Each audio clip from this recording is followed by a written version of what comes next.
What if the Book of Boba Fett was good? What if the Book of Boba Fett was good? What if the Book of the Mandalorian was better?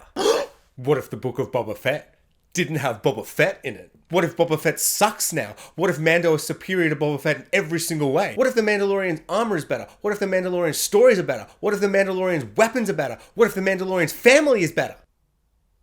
What if you have nothing to say because you know in your heart that I am right, and even you, the biggest fan of the Book of Boba Fett, know that this was the best episode of the Book of Boba Fett without Boba Fett in it?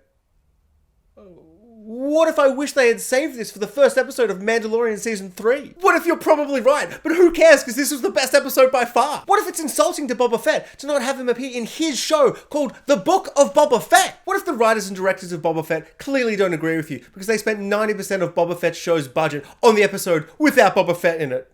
What if Mando's kind of weak now and he can't wield the Darksaber and that's lame? What if you're so used to terrible storytelling that you have no idea how to identify with amazing character development and incredible world building? Oh, what if we get those lame zealot Mandalorians again? What if we get an epic Terminator-esque flashback of the fall of Mandalore? We get some amazing character work and then we get an incredible sword fight and then Din Djarin gets abandoned by his old family? What if they just totally ripped off that new space station from Halo? What if you're not very good at being negative? I mean, come on, that was one of the greatest locations we've seen in a very long time. And honestly, anything's better than that hellhole desert planet that we've been spending way too much time on. It didn't have to be that good, but it was spectacular.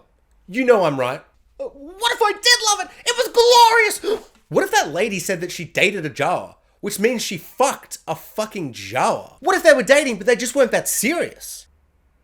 What if I'm just making excuses? She totally fucked a fucking Jawa! What if we get a spectacular flight sequence that references Naboo and the pod racing? What if that felt a little cringe and fan servicey? What if fan service with the Mandalorian is just better because we love the Mandalorian and Boba Fett sucks, so fan service with him just sucks? What if you just love Mando too much? And what if you're just in denial? That opening scene with the Mandalorian was one of the greatest things I've ever seen in my entire life. What if you're right? I love him. He's so cool. He's so cool with his Darksaber, his shiny silver armor. I just love Mando. Why don't I love Boba Fett? I hate Boba Fett. What if the only weak part of this episode was when Fennec rocked up and reminded you that this is the Book of Boba Fett and not Mandalorian Season 3? What if we get another episode of Mando and Grogu before Boba Fett rocks up in the finale to ruin his own show? What if nothing would make me happier? What if the Book of Boba Fett was bad? What if the Book of Mando was good? What if the Book of Mando was great?